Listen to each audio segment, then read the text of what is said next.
Okay, let's get rolling here with another ride for I Do It For. Been working on wrapping up a bunch of routes. So today I'm going out to accomplish the mountain route, which you can see listed here. And it shows on the map what we'll be covering. It's 29 kilometers. So let's get rolling here. Get started. Choose the mountain route and ride.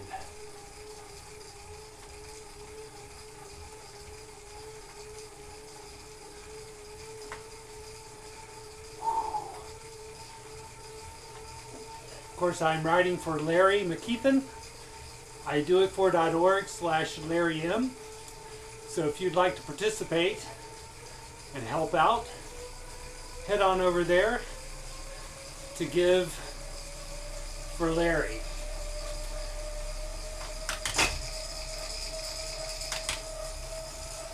Unfortunately, I haven't done any work on my bike since last night when I did one of the Tour de Zwifts. So unfortunately, you may hear a little bit of a loud drivetrain during this ride.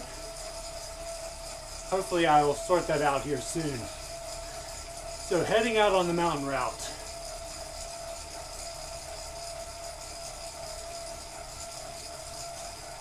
Coming under the start finish banner. Try to keep over 32 kilometers per hour. That's going to keep me right around a 20 mile per hour pace. You'll notice that the hilly loop is counting up, but we won't be able to do that because we're going to be turning away from the hilly loop.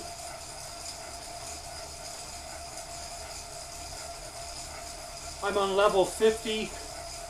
I've been on level 50 for some time, and sometimes, I mean at least once in the past, Zwift has increased the number of levels that you can go up, and when that happened, all of the experience points that you earned when the top level had been reached earlier went over to count toward your level 50. So I'm hoping if that ever happens again, all this time that I've been earning experience points will pay off.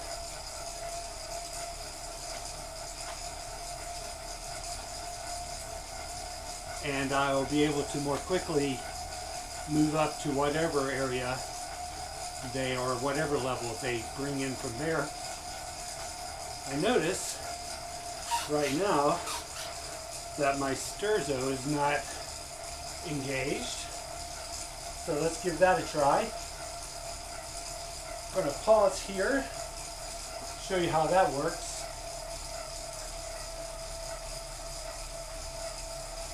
So we head over, click, there's the menu. Menu takes us to pair, and over here it says steering, and it looks like it found me. Yeah, there it goes.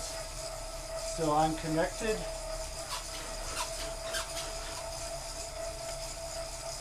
Get it. Not exactly where I want it. There we go. So let's save that. Go back. And now you'll notice up near the level, the orange level 50, there's a new icon that appears. And that is the steering is now activated. So what that means is I can now go left or right.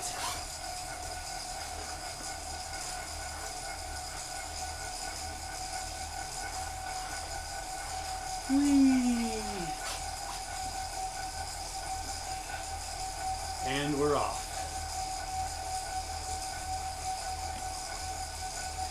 Underwater. When I first experienced these things on Zwift, the underwater here in Watopia, the glass roads in New York, I was a little put off because it's not realistic.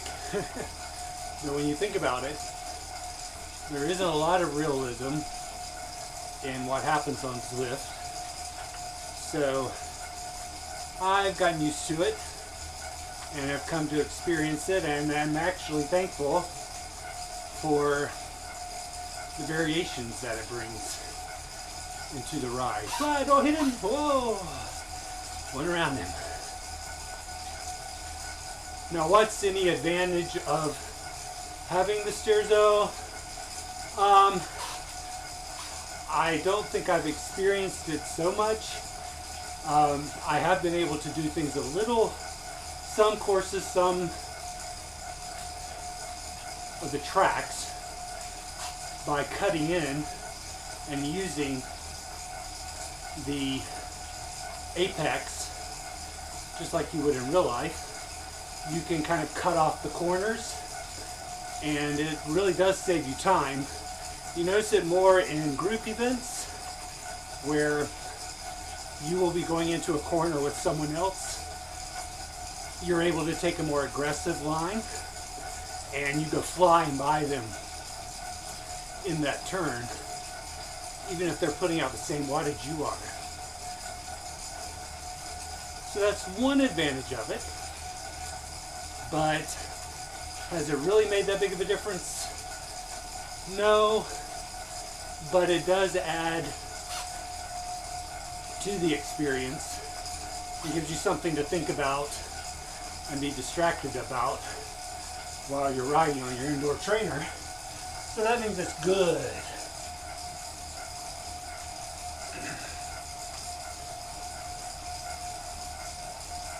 Right now I'm wearing a I Ride for Mike jersey. This was one of the first I Do It For jerseys. And you see Mike right there. And I Ride for Mike. The original intent was for me to get kits like this and other apparel, and I wanted to do custom so that you could order a jersey and then have the person that you were riding for custom printed. And I looked for someone who would do that for me, and I wasn't able to land on it because when you're doing numbers, well, I tell you what, I actually used a different color towel so it wouldn't disappear, but even this one disappears. My invisibility cloak.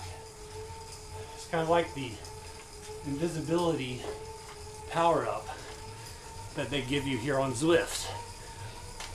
Ah, climb, climb, climb. Well, back to the jersey. I wasn't able to find a company that would run the jerseys and then sublimate the name on the line. So I think the reason why is once you sublimate, you come back and try to do a different one on it, the heat of the process messes up the original sublimation. At least that's what I was told. So what I ended up doing was having some jerseys made that had a blank line so that you could take a indelible marker and write in the name. So this is pretty unique jersey that I had made just for me, in that it already has the name printed, and there were other jerseys that had blanks. Okay, here we go. Starting up on the climb. Still in the big ring, which means I'll be putting out over 300 watts for a while here. We'll see how long that continues before I wimp out and move to my 39. By the way, Michael, thank you for what you're doing for idoitfor.org/Larry. Doing your own I Do It For Larry. I'm looking forward to joining you on your epic gravel ride and cheering you on as you're working to raise $8,000 toward Larry's expenses. Between the two of us, we're hoping to get over $10,000. So thank you for doing that for Larry, but also thank you for participating in the true spirit of I Do It For. Now you can just sit and watch me suffer for a little bit, because I need to catch my breath.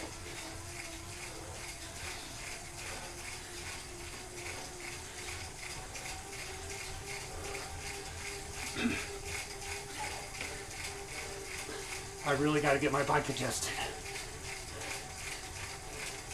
I hate noises, and my bike is really making them.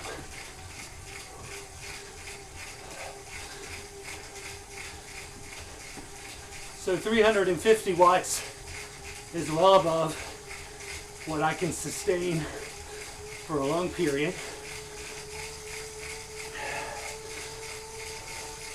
That's why you notice my breathing is getting labored. Plus,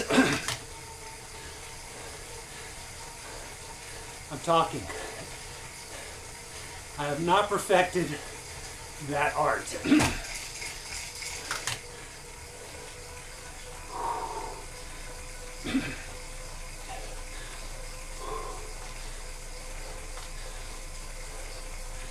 Okay, we're on some flats, but not for long, because pretty soon we're going to kick up again toward the epic KOM, and I think, unfortunately, that this ride is also going to take me up to the tower, which is horrible. It's one of the reasons why I left this particular route to the end of my badge collecting.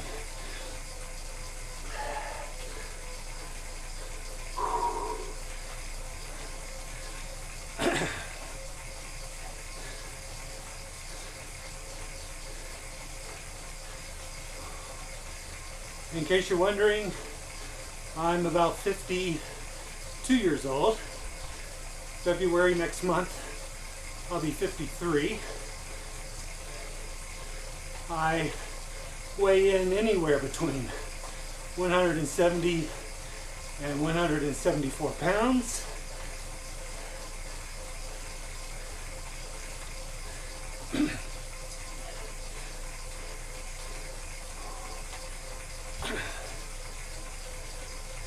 I've been riding since I was 39.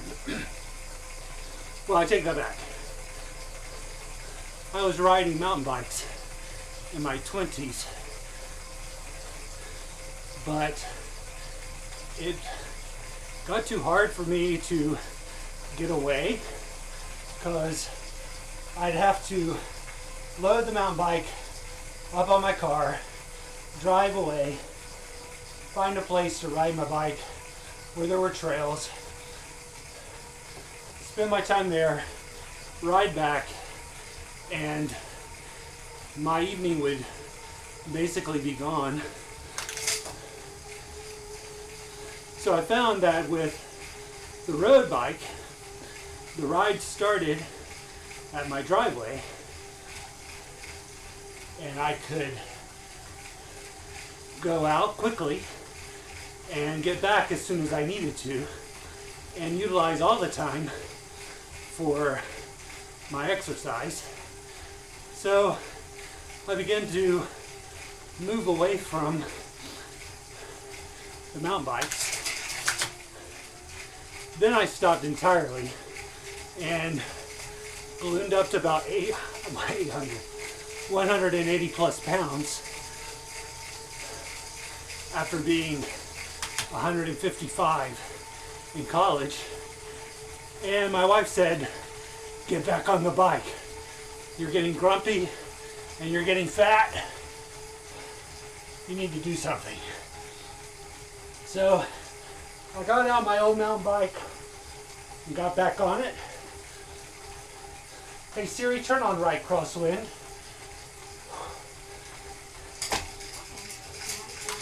There he goes. So I was riding in a park nearby called Cleveland Park,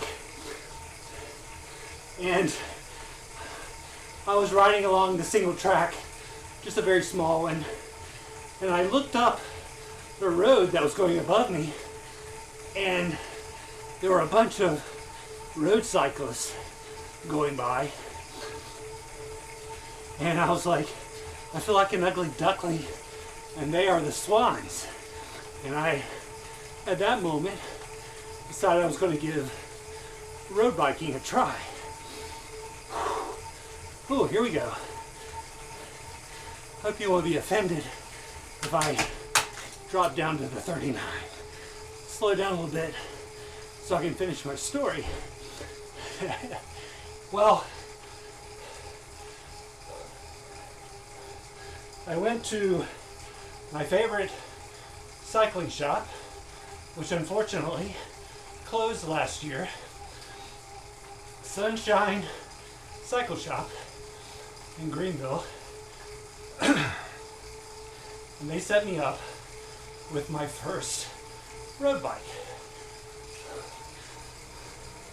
which was a Tarmac Specialized. I actually bartered for it. I did their website in exchange, and I fell in love with road cycling. I enjoyed the dynamics of it. I enjoyed the fact that I was able to range farther away. And then I discovered Paris Mountain, Altamont Road. And when I did that, a little competitive spark got started, and I started working at increasing my fitness and power, etc. Meanwhile, I was beginning to participate in the Sunshine Cycle Shop Hour of Power.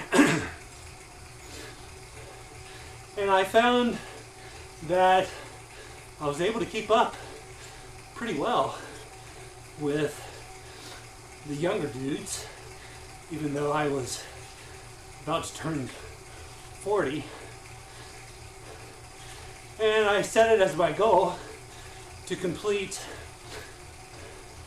the assault on Mount Mitchell, which is a 103-mile ride that leaves from Spartanburg, South Carolina, and travels up to the Blue Ridge Parkway to the highest point east of the Mississippi, which is Mount Mitchell. So I was scared to death. Never done anything like that, and I didn't know what would happen. Well, I ended up doing it the first time in about, I think it was 6 hours and something, which isn't incredible, but it's better than a lot of people. And people started talking to me and saying, hey, you're pretty strong. You should get into racing. And the clarion call, or the call of the sirens, got me, and I started racing. I enjoyed it, got a coach, and I know this is nothing to brag about, but moved pretty quickly from Cat 5 to Cat 4, and as a Cat 4 racer, I was able to score points in USA Cycling to be one of the top points getters in the state of South Carolina in Cat 4. I think I got third in the Cat 4 state crit championship. I won some omniums, though I podiumed, but I only won one race. But I often was second or third and would win overall podiums for events. Now I think that comes down to I could climb, but not as well as everybody. I could time trial, but not as well as everybody. And I could sprint, but not quite as well as everybody.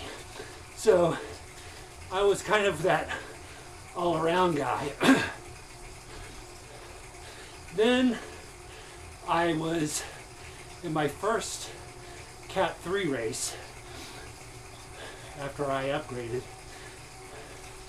and I was going through a preen on a course that was more like it was an oval. It was more shaped like a peanut. Kind of had an interior curve. So you would climb from the start finish, go to your right, and then you would kind of make a left in the back straight, if I could call it that. Well, I pushed to get a preen because I knew if I got the preen, I would win enough money to pay for my race entry fee. So I went for it. I got the preen, and that put a gap on the field. And two other guys, I kind of gapped them a little bit, but they were following. So I was going to wait for them to come along and join me, and then I was hoping we could ride on together. Well, I don't know what happened. I was looking back over my left shoulder to see if they were joining me,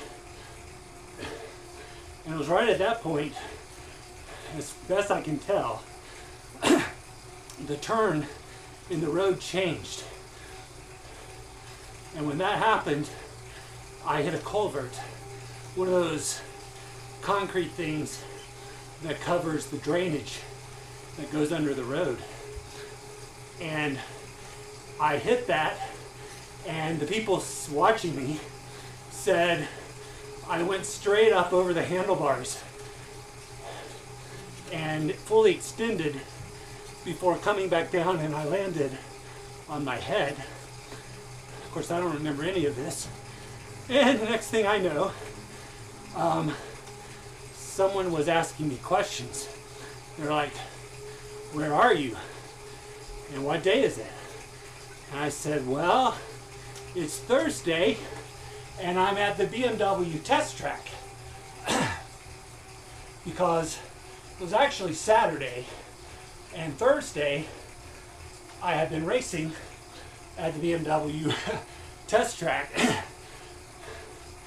And that's where I thought I was.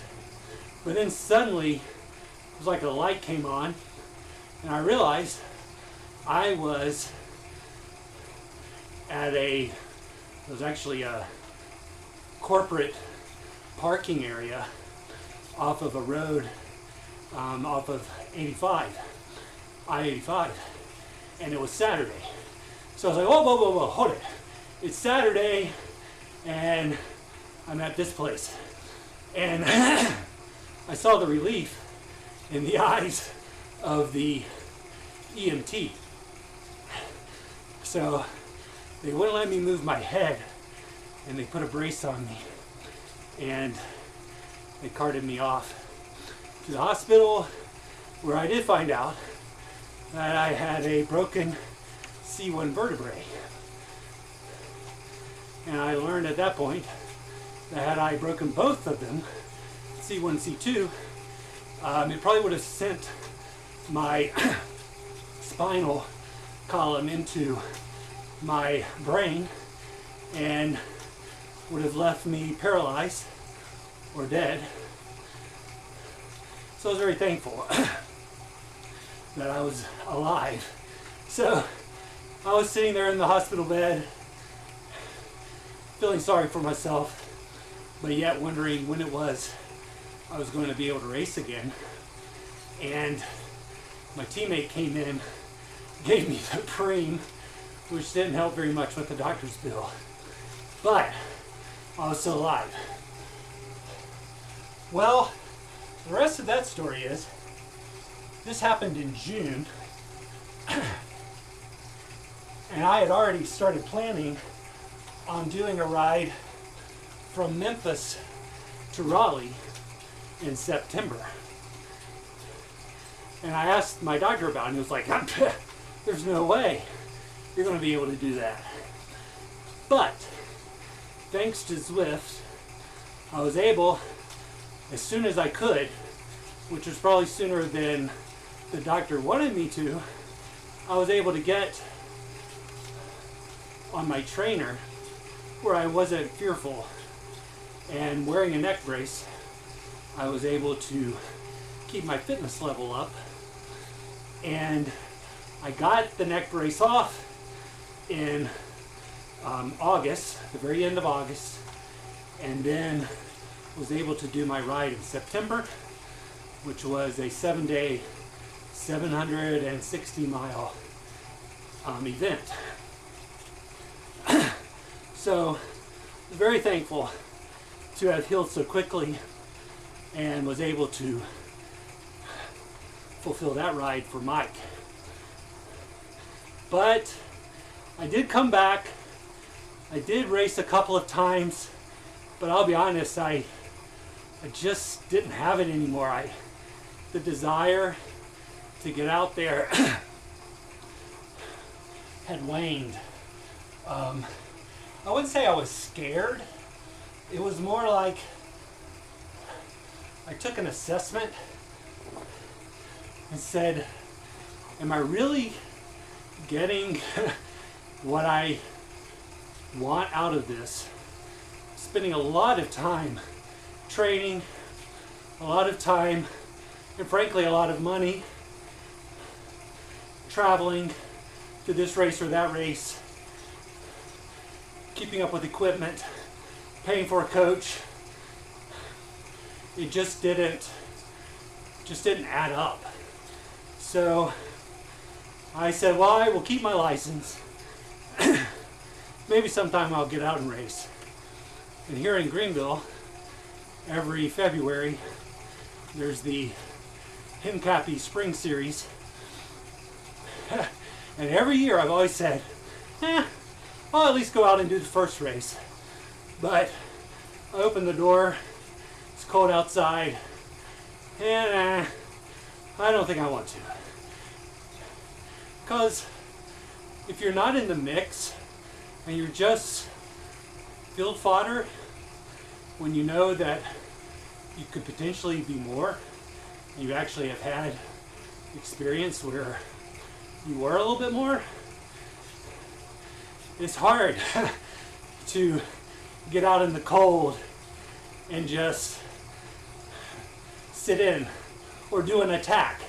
And when you do an attack, you can't sustain it, and then you're fighting for the rest of the time just to stay on the tail of the group. Just wasn't worth it to me. So I backed off and have continued having fun on Zwift. I still think I'm not too bad of a rider, at least when it comes to fitness.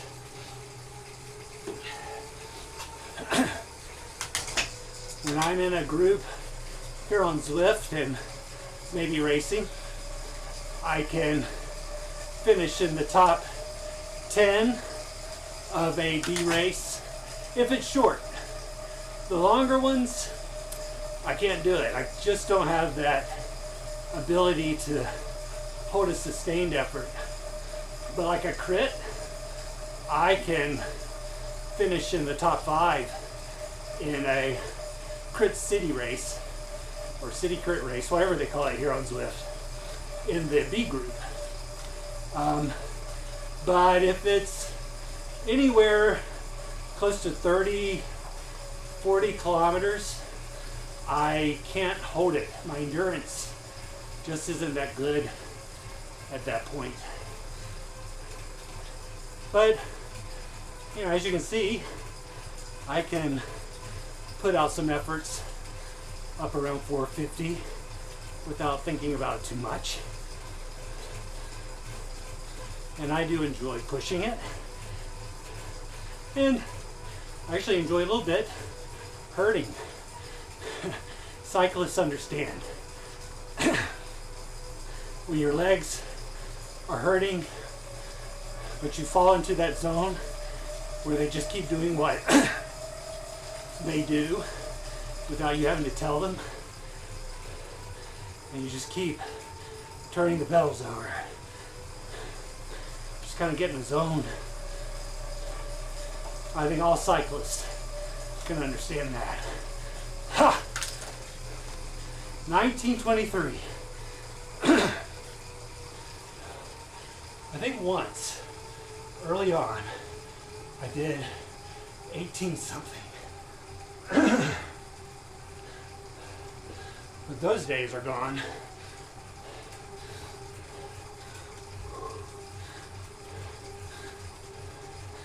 Well, Michael, I don't know if you're still watching, but tell the kids I said hello. Don't be in awe. Just take a look at that epic KOM leaderboard. Z-Deek was 1923. Now, if you're watching and you don't know much about Zwift, there's something I noticed about Z-Deek that you might want to take into consideration. If you look, once it pops up, you'll notice that Z-Deek and S. Lawson don't have little thunderbolts, lightning bolts beside their names. That's because they're not using power to measure their speed. For instance, I'm doing 66 watts right now, and I'm going 57 kilometers per hour. Well, that's because I'm going downhill. But right now I'm going to start going uphill. You're going to notice the speed drops 51, 50, 49 very quickly, and the wattage is going up. Well, what's happening is the computer, the software, is talking to my trainer, and it's telling my trainer, hey, he's starting to go uphill, so it's going to take him much more power to go fast uphill than it is coasting downhill. It's my power number up there in the left, 22, 91, 98, 97. That is telling the computer how fast my bicycle is supposed to be going right now. So I rarely look at the speed. I look at the wattage. And that's the true measure of the effort that I'm putting out. So Z-Deek and S. Larson are using a different approach. They have what is called a dumb trainer. So the computer software doesn't talk to their trainer. Basically, it looks at how quickly their wheel is turning on that dumb trainer. And then it's using math to determine or guess at what the power is. And then that is what makes the speed in the game. The downside, well, let's look at the positive side first.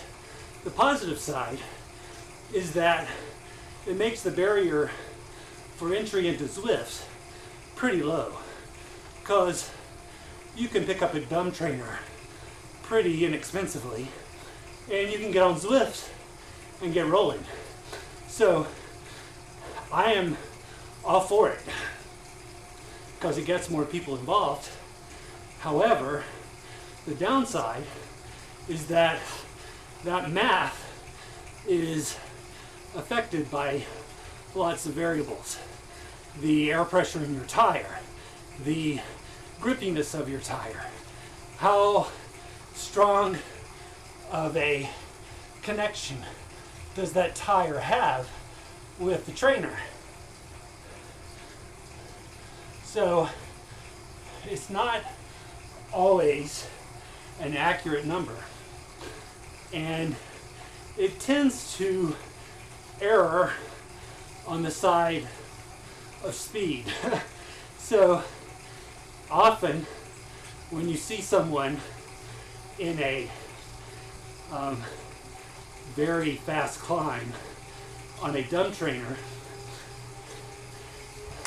it's probably, I'm not saying always, but it's probably a case where I was the 20th fastest in this ride, 26:51, and not the fastest I've done, but faster than I have in several weeks. So that's good. But I would say it makes those numbers a little bit suspect. So I would typically say if I was aiming to finish ahead of one of those folks, I would be aiming to get ahead of C. Schnell rather than the other two guys. Because then I know my power and my setup matches his. Okay, if you don't want to be bored, you might want to sign off now. Because you see that tower up there, right behind iDoIt4.org Larry M? That's where I'm going. And you'll notice up on the right side where there's the map. By the way, that little arrow there, that's me. The orange arrow pointing up, that's me riding along the road. You'll notice there's a 13%. What that means is that right now I'm on a 13% grade, which means I'm putting out 325 watts and only going 10 kilometers per hour. And that's probably more than I'm going to be able to hold to the top. I see you're still there, Michael. You got any questions? Maybe I can answer them while you're watching. Keep it from being too boring.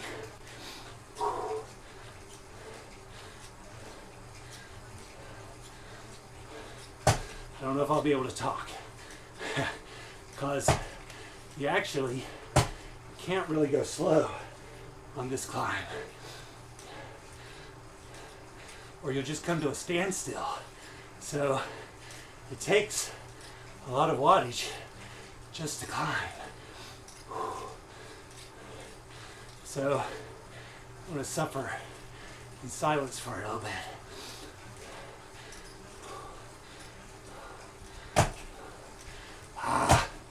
My bike is skipping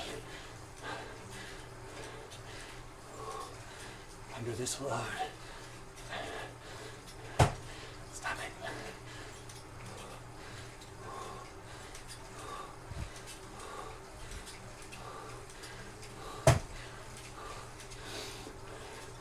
Well, at least I'm passing other people who are going slower than me. Yeah.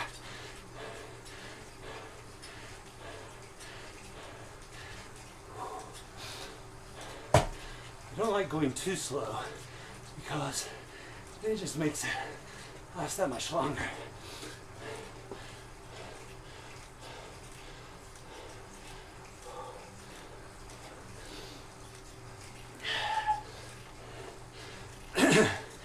I don't think turning with the Sirzo makes much difference here. But I am going to cut in to the inside, make it a little shorter. Oh, come on. Stop skipping. Okay, I'm going to take it to a harder gear. Oops. Oh, there it goes. Doggone it.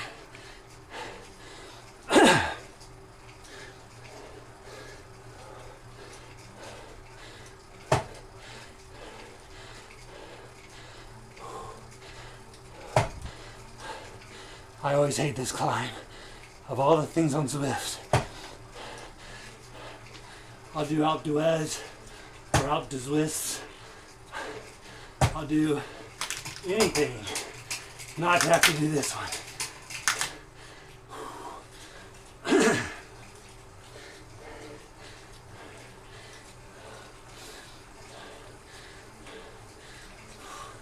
It's unrelenting.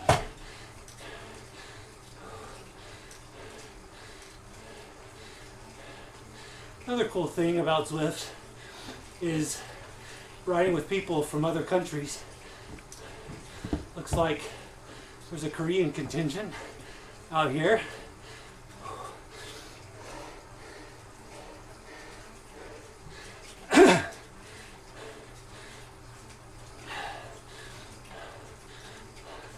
There's the tower, getting closer. To be honest with you, the reason why I'm looking forward to getting to the top is so my chain will stop skipping. Ah!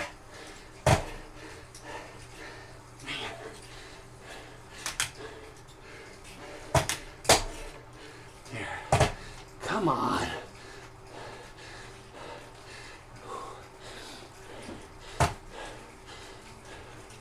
John James, if you're watching, I am bringing my bike in. I'm going to have it serviced. Probably my chain is stretched.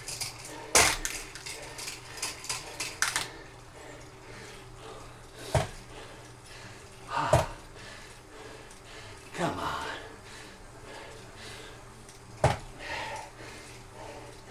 Good news is, once I get over the top, it's pretty much downhill from there. Man, good grief.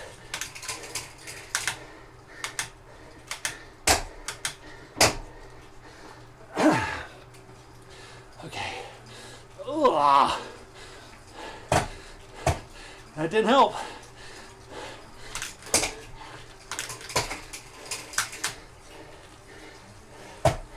Definitely can't be doing this on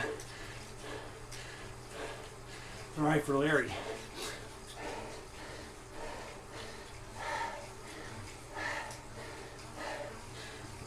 Getting closer. Almost.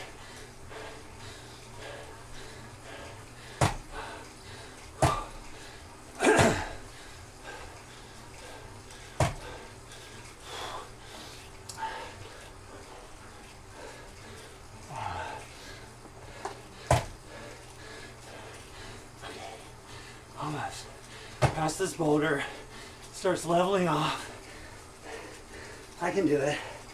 Almost there. Here we go. Whew. Got it. Whew. Now, get to a better ring here. Oh, I did it.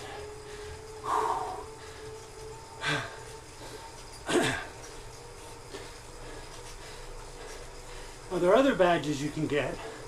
One is going over 100 kilometers per hour. And this is the place to do it. Shane O'Sullivan is asking me, would I ever get a Wahoo bike or an equivalent? Would I? Yes, I would. If I had the money. If I had the money, I would set up a system where I had that bike and I would have screens all around me and I would feed the different views to the different screens. So I could see what was beside me and what was behind me and what was in front of me. But in seriousness, in my current budget, no, I would not get a Wahoo bike.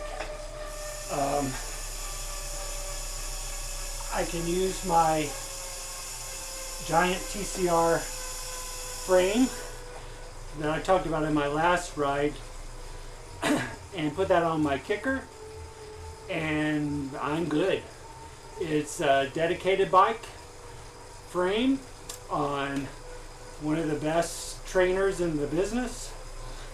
I don't see any reason to have any other thing other than it's always cool to have the latest and the greatest.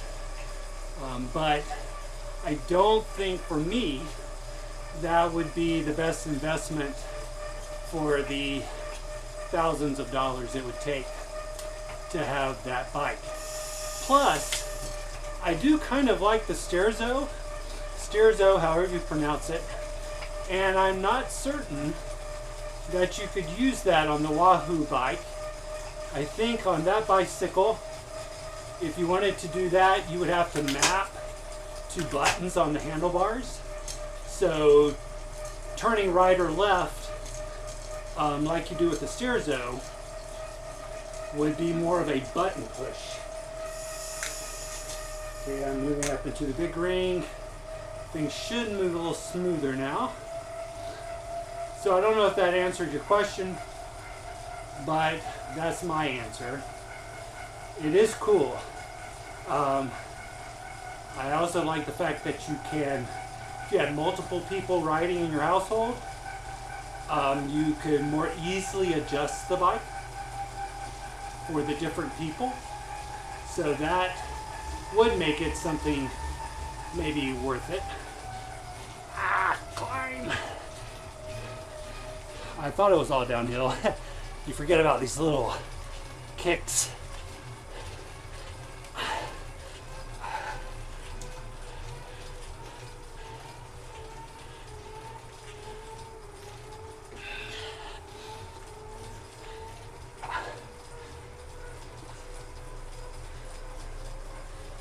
All during Christmas, I saw a lot of the Peloton advertisements. And that does interest me. What I like about Zwift is I meet new people, and I'll be honest, I've actually gotten to know people riding the bike. And I know if I were to travel to the various countries where these people live, I could contact them, we would connect, and we would know each other, and we would ride. I don't think you get that kind of an experience with Peloton. Plus, the idea of sitting there watching someone else do something in front of me, like they're rock stars or something, it just doesn't float my boat.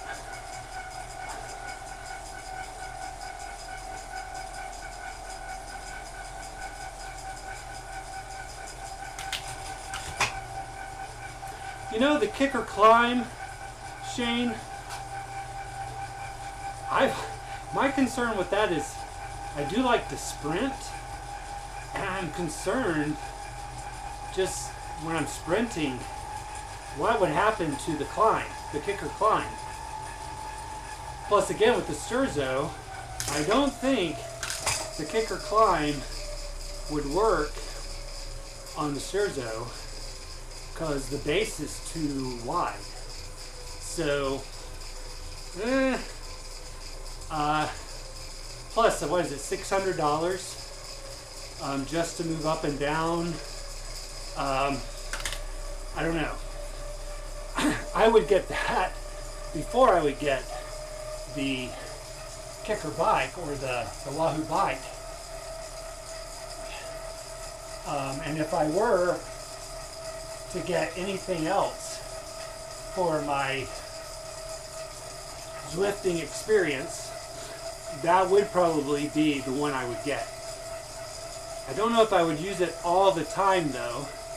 I'd probably only use it for particular rides because I would be, again, concerned about the sprinting. I'll tell you a funny story about sprinting. I was sprinting on the bike, my normal Zwift bike, which is my TCR. It's a carbon frame. It was a race bike that I had, and it got a crack down back near the hanger, and so I decided not to use it anymore on the road, and I put it on took the brakes off, stripped it down to just the bare minimum of what I needed to go on the kicker, and it became my dedicated bike, which is a big plus when you're Zwifting. I mean, I just come down, hop on, start Zwift, and I'm riding. Don't have to set anything up. It's good to go. So I really, if you want to be into Zwifting, having a dedicated bike, I mean, even if you go out and buy a really cheap frame, it doesn't have to be light. If you just have a sturdy frame, you can put it on and leave it there. And that way you don't have to go through the process of setting everything up. But I had put it into, for some reason I had taken it out, maybe to go get it serviced, I don't know. But I put it back in, and when I did, I didn't tighten the rear skewer as much as I should have.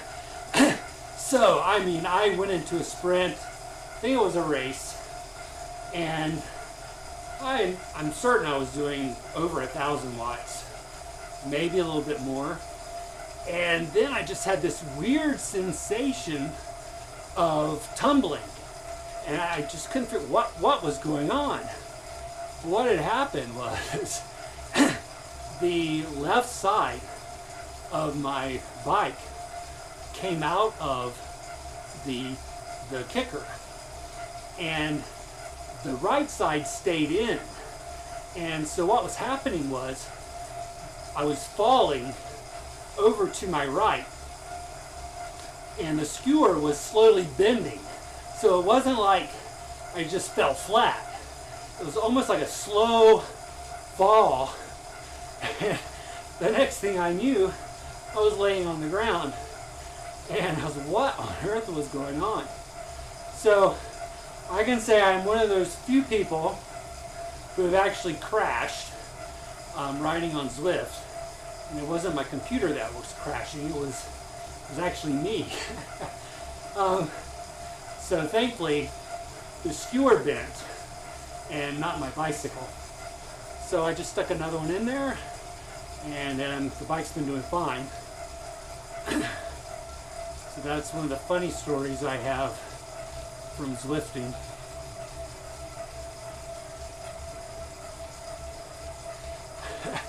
The other thing I find that I don't get a lot of use out of the Steerzo is you're supposed to be able to then move behind people and draft. But invariably, I tend to go faster than most people on Zwift. Not everybody, but more. So I'm typically passing people, so I have a hard time finding people to get behind the draft. And of course, people going faster than me are going faster than me. So therefore they're always ahead of me, and I rarely am able to come up with them and get onto the draft. But here, let's see, I'm going to go around this guy, watch. To the right, oh, he moved to the left. Now I'm going to move to the left and go around.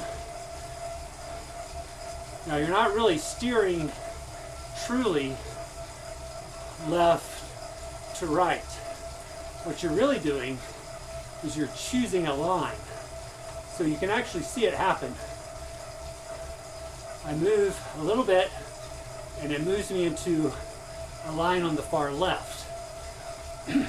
Then I stay there. And then I can move and it chooses another line. So it's not really free steering. It's more that you're choosing a lane and you're getting in it. So you can see that happen. It settles in to a particular lane.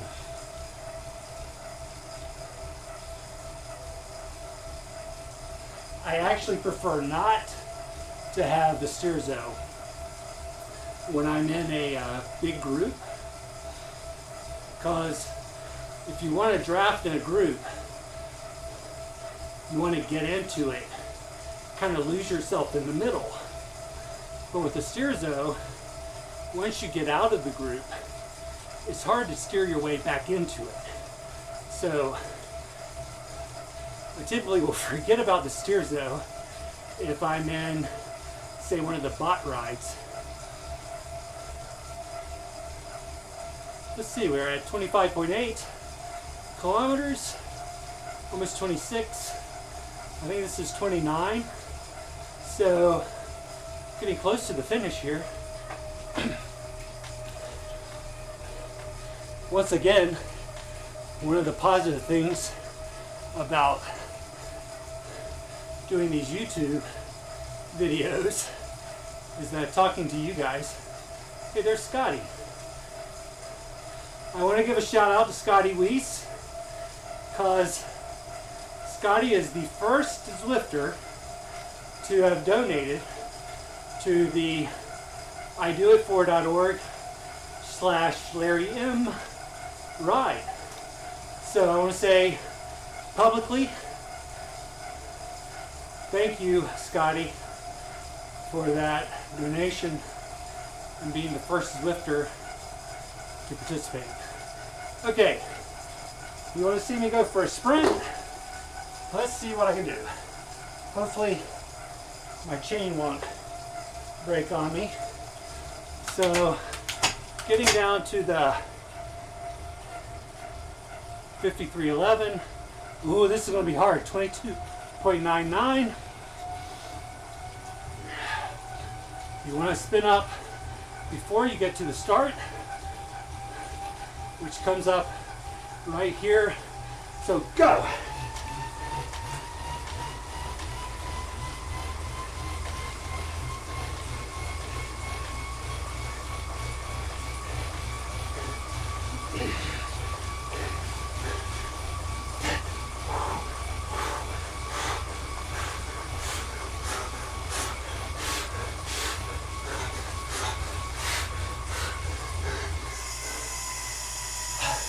Yes, I got it. Oh, catch my breath.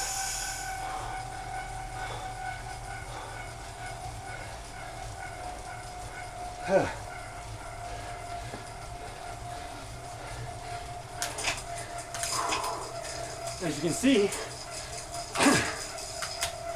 picked up the green jersey.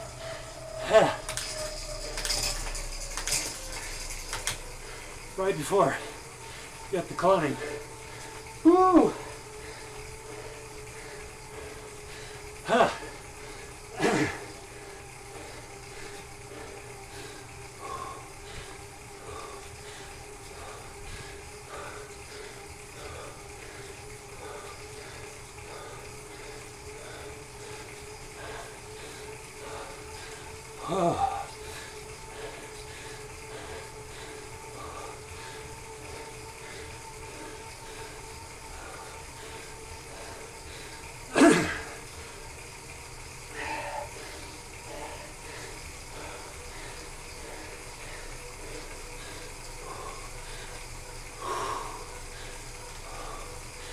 All right, let's recover.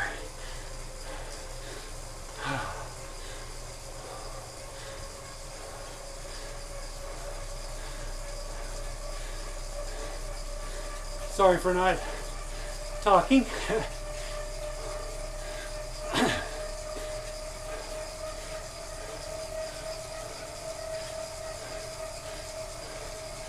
But I haven't done an effort like that in at least 3 weeks. Whew.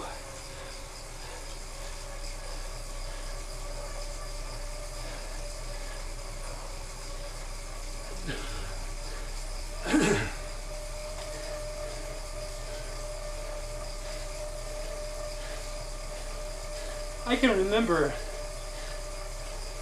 there was a time when everyone was, well, not everyone, but a lot of people were able to get like a 19-second sprint there. But I think Zwift must have changed something in their algorithm.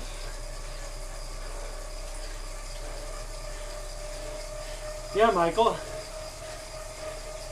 you'll need to come over, check it out.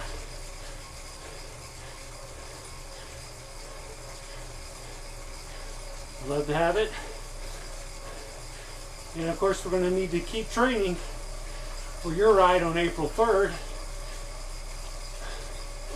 for the I Do It For Larry. So, as I'm closing up here, there are 2 places you can give. One is idoitfor.org/LarryM. That's the ride that I'm doing, which is a 12-hour trainer session here on Zwift on January 16th. Then you can also go to idoitfor.org/Larry and you can give to Michael Moore's ride in his honor, which is a 130-something mile gravel ride, which I also will be participating in, and that will be April 3rd. So you can give it either place, because ultimately the money's going to Larry McKeithen's family,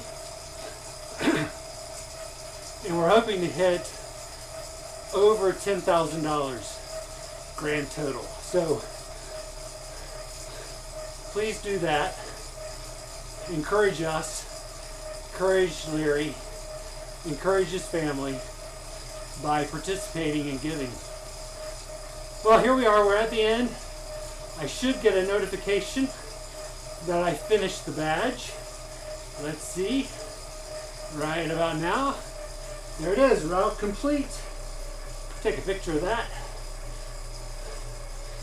And we'll keep going. To be honest, I wasn't intending on videoing this. I'm basically just wanting to set this up so that I could have it available on January 16th when I do the ride for Mike, or the ride for Larry. And but I guess if I'm going to ride, I might as well record it and maybe spread some more word about Larry and his need and the I Do It For Foundation. So if you would like to do your own I Do It For project for someone you know who has a demonstrative medical need, contact me. Let me know, and we can get you set up. You can do your own ride, and I'll remind you that 100% of the money that's raised goes to the need, and there are no administrative costs, no fees. You're just able to raise the money get it to the person that you love, your inspiration. So, contact me. I'd be glad to help you out. And then help spread the word for us as we're doing this I Ride for Larry. So, thank you. Good day. God bless you. And we'll see you back on Wattovia. Have a great one.